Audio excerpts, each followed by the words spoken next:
Coming up on Network Africa. 2 Liberians win House of Reps seats in Colorado and Rhode Island in the United States.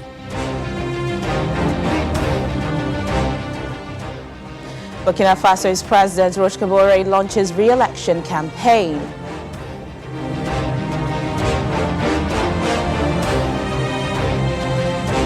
Plus, Sudan closes border between its eastern Kassala state and Ethiopia following conflict in the Tigray region.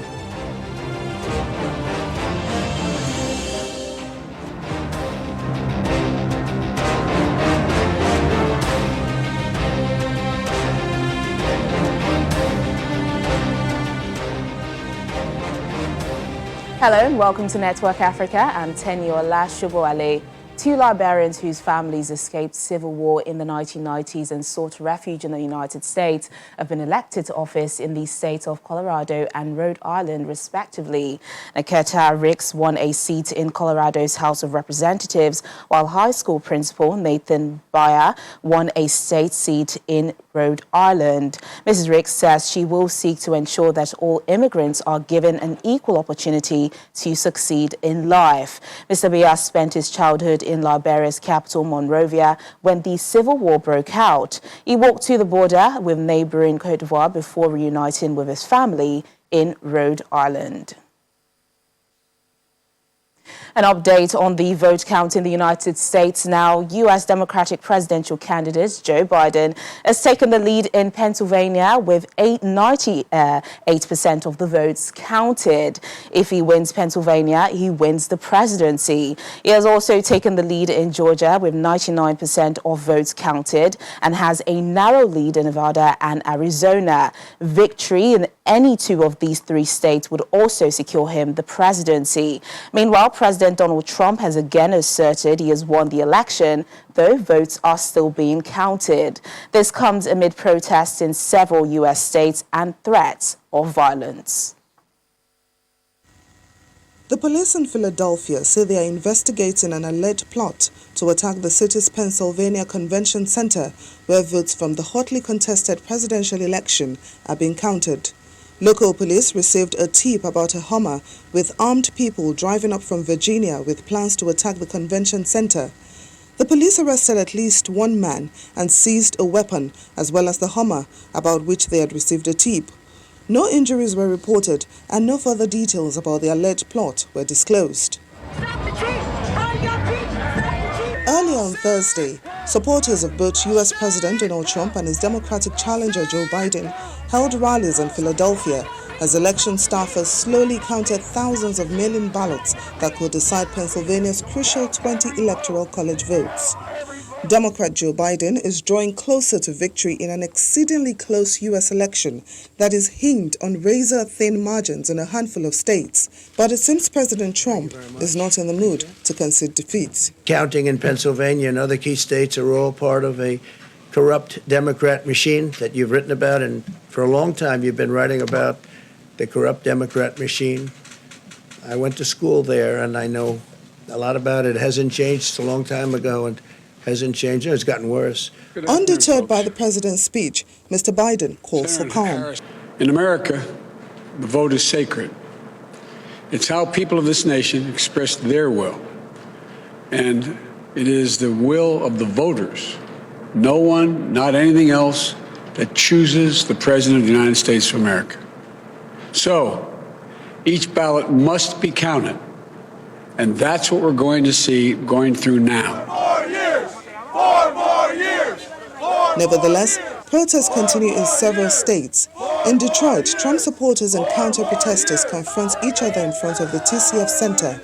In Miami, a largely Hispanic crowd of about 150 people gather outside a popular Cuban restaurant to support the president's multiple lawsuits and claims of widespread fraud. I know all about the frauds. When the president says that there's an ample amount of fraud, for the Democrats to try to steal this election, overthrow this country, and take down the president. Trump! We love Trump! We More drama followed in Arizona, where a crowd of Donald Trump supporters, some armed with rifles and handguns, gathered outside an election center in protest over rumors that votes for the Republican president are deliberately not being counted. With the count still underway in several key states, President Trump has accused the Democrats of trying to steal the election without evidence and filed lawsuits in several states relating to vote counting. We'll have more on the U.S. elections in a minute, but in the meantime, let's take a look at some other stories. Burkina Faso's President Roch Kabore has launched his re-election campaign while promising to deal with the growing threat of Islamist militancy facing the country. He also faulted his opponents for making the threat a campaign issue. The president has been facing backlash over his handling of the Islamist insurgency, a threat that has spread across the Sahel region. The elections will be held on November 22nd.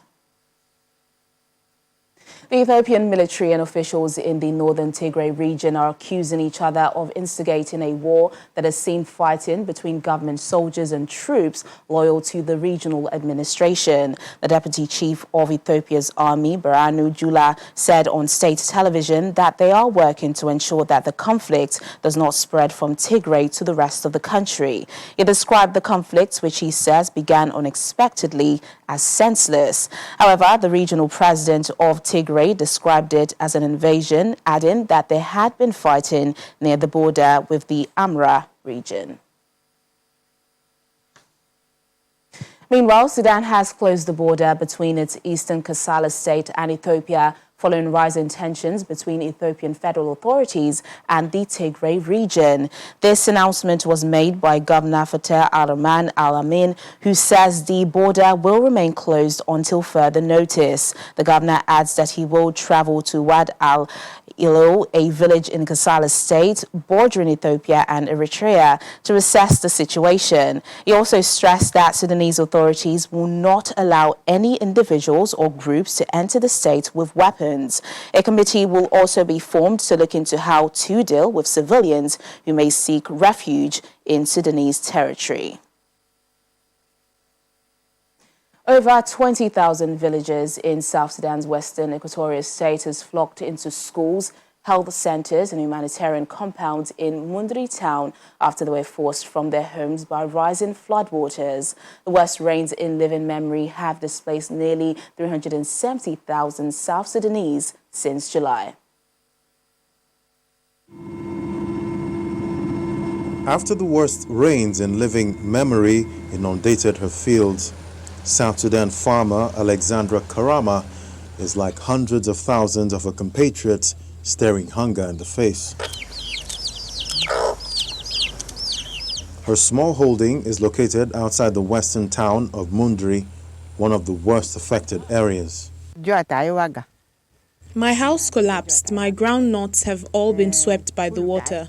My farmland is still underwater. You can go and see it. Nothing is left. No sorghum, no groundnuts, nothing. Now, with the worst of the rains gone, aid agencies and the government of the young country, which seceded from the rest of Sudan, are rushing to distribute seeds for replanting to avert a famine. The interventions of the governments, along with the humanitarian agents, is to make sure that we quickly provide the needed humanitarian assistance. We have also witnessed the food distribution that had happened.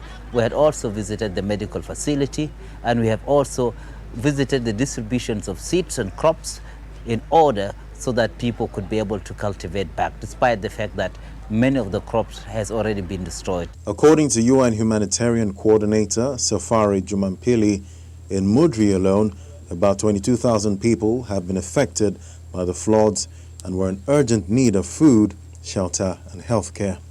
The UN was distributing some supplies, but roads to the area have been rendered impossible, complicating faster intervention. Like much of East Africa, South Sudan has received unusually prolonged torrential rains over the last year. The United Nations estimates the flooding has displaced more than 600,000 people, equivalent to more than 1 in 20 of the population. Well, let's head back to the U.S. elections now, where several Africans have been making waves. And of course, the whole world is waiting for the results. Our correspondent in Washington, D.C., Maria Bird, joins us now to give us an update. Maria, thanks for joining us on Network Africa. Thank you for having me.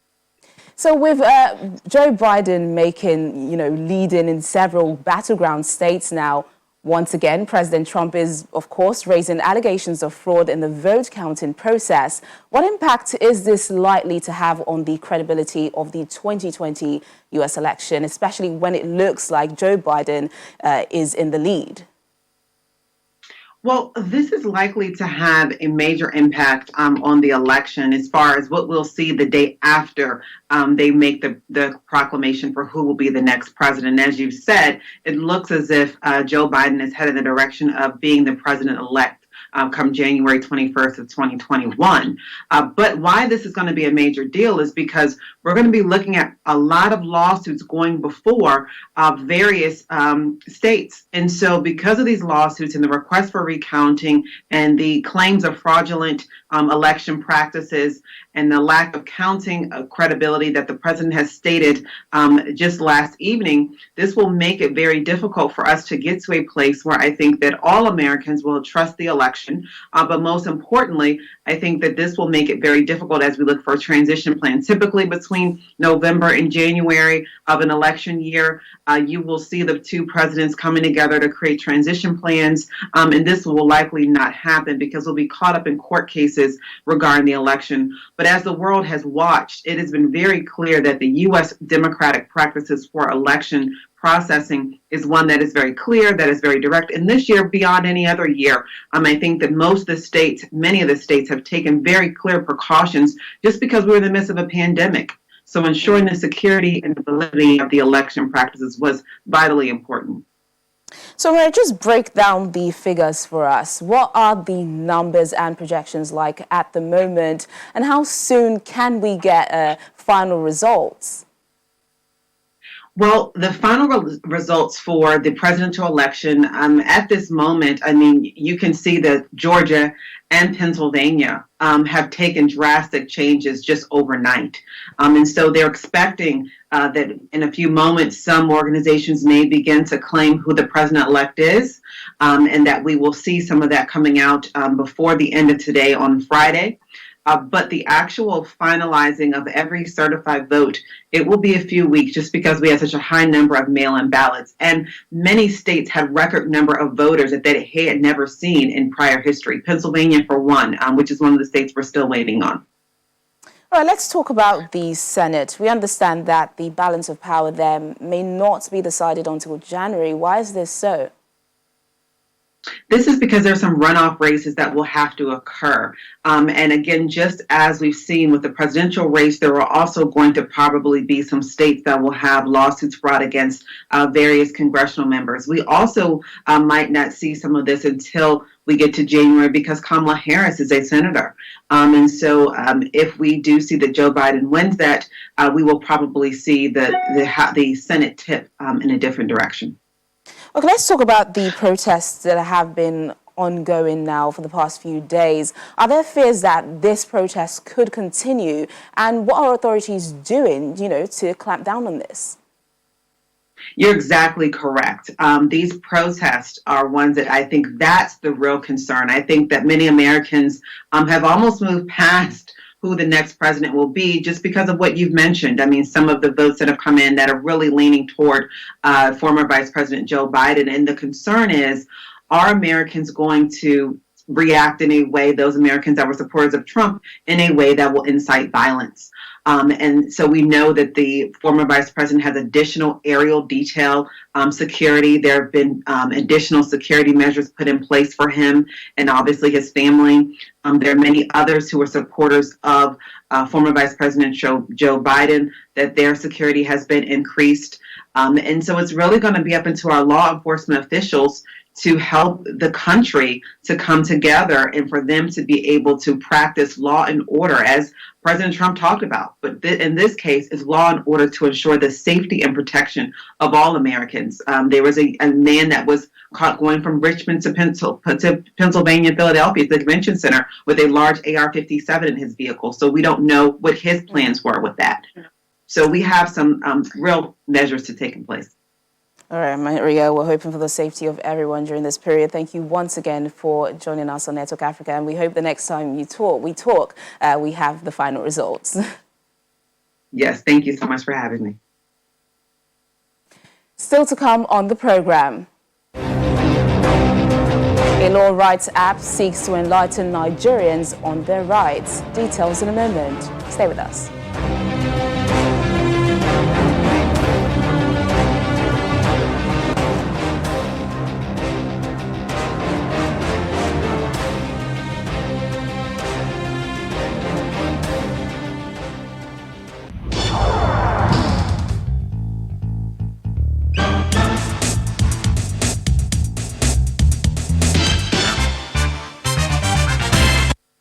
Thanks for staying with us on Network Africa. Following the development of the NSAS protests, which sought to an end to police brutality, there's been a need for citizens to know and understand their fundamental human rights better. Law Rights mobile application does that by putting rights and duties as stipulated in the Constitution of Nigeria online in a simplified way. Take a look. In every country, city or state, there are laws set up to protect the rights of citizens and residents.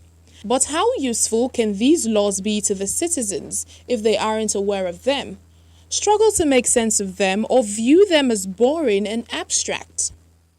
To create a better understanding of the law and to encourage every citizen to handle civil justice problems professionally, a legal IT research tools provider has developed Law Rights. It's a mobile application dedicated to educate and enlighten citizens about their rights as provided by the Constitution and other relevant laws in Nigeria.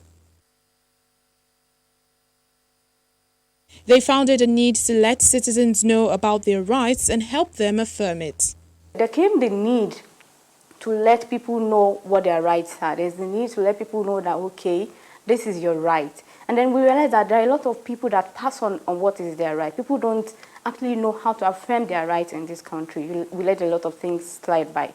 But if you know your right, then you can be able to assert that this is my right, I'm entitled to this. Law Rights seeks to reduce the ambiguity of the law by breaking it down using a question and answer format.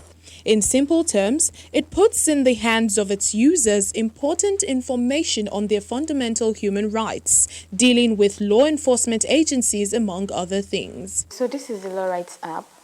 It has several features: my rights, my duties, general provisions. You could find a lawyer. You could consult the Constitution to see the full provisions, and you can report a violation if your right or someone else's right has been violated, which you would like to report. Now, under my rights, you have several topics that have been addressed there. You have child rights, doing business in Nigeria, the Omonile issue, police, taxation, electricity, crime generally, sex soliciting, immigration, employment, and on like that. And then if you click on any area that is of interest, you see the subtopics, and then there are questions under it. Now, the questions and the answers provided under it, they've been done in such a way that it's easy to understand, it's seamless, it's not the ambiguous English that we find in the normal laws and provisions that we have in our country, law-abiding in the society. With a goal to help bridge the gap between the people and the law, Law Rights wants to institutionalize legal technology in the Nigerian judiciary and put in the hands of citizens tips and legal provisions about fundamental human rights.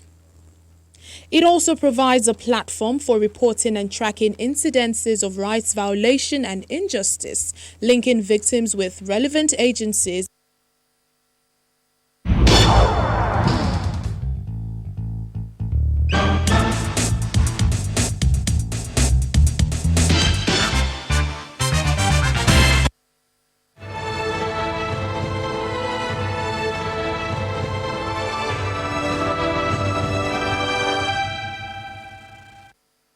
Somali doctor Abdullahi Dini trained in India and China and returned home in 2016, putting money together for 4 years to fulfill his dream. This January, he opened the first advanced private diagnostic lab in battle-scarred Mogadishu. After scraping money together for 2 years, returning from advanced medical studies abroad, Somali doctor Abdullahi Sheikh Don Dini opened Mogadishu's first advanced diagnostics laboratory in January. Its arrival could hardly have been better timed because just 2 months later, the coronavirus pandemic reached the Horn of Africa. We saw there was dire need for a lab in Somalia because tests were sent to labs abroad. We proposed and established this lab instead of opening a hospital. Since then, Medipark Diagnostics, which he runs with 5 other doctors, pulled $1 million to buy equipment and has become a mainstay of the country's creaking donor-supported health infrastructure. However, there have been challenges for the lab. The main challenges that we face when you open such a business is that it is not an easy task. We bravely took the risk. When we bought new lab machines, you have to bring lab technicians, maintenance, reagents and kits from abroad. In case a machine stops working, you have to hire a lab engineer from abroad, like Dubai. The 37-year-old, whose studies took him to India and China, added that molecular pathologists were also in touch with other pathologists doing COVID-19 tests in other countries. 5 technicians with 5 different specialties.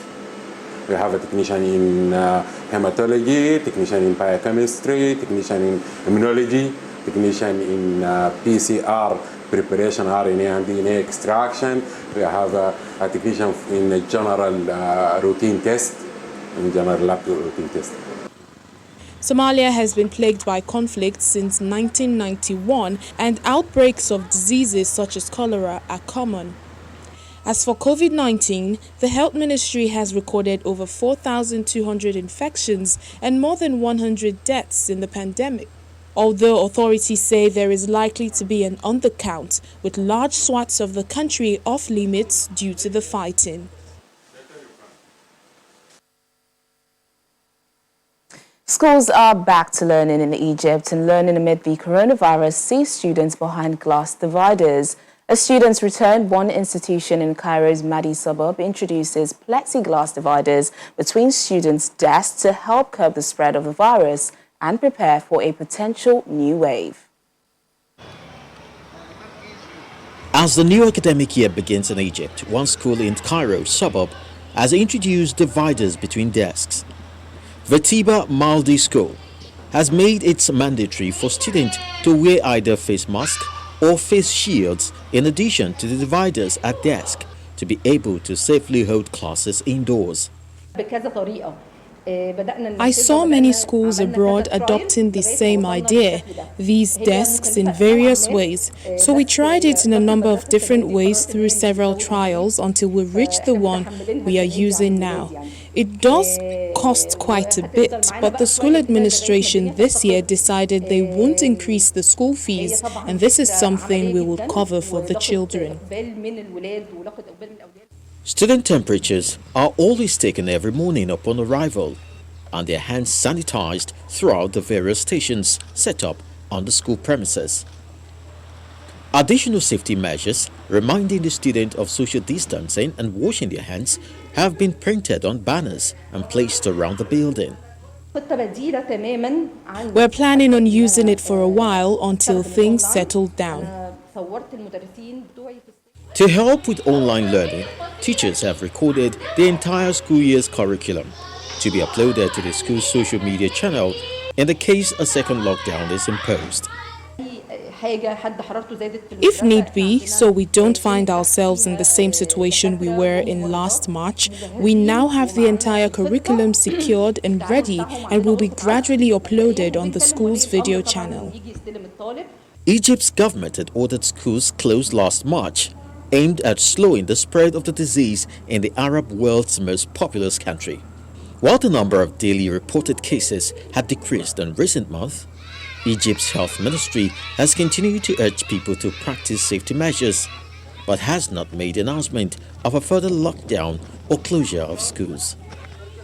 Egypt has so far recorded 107,376 cases, with 6,258 deaths.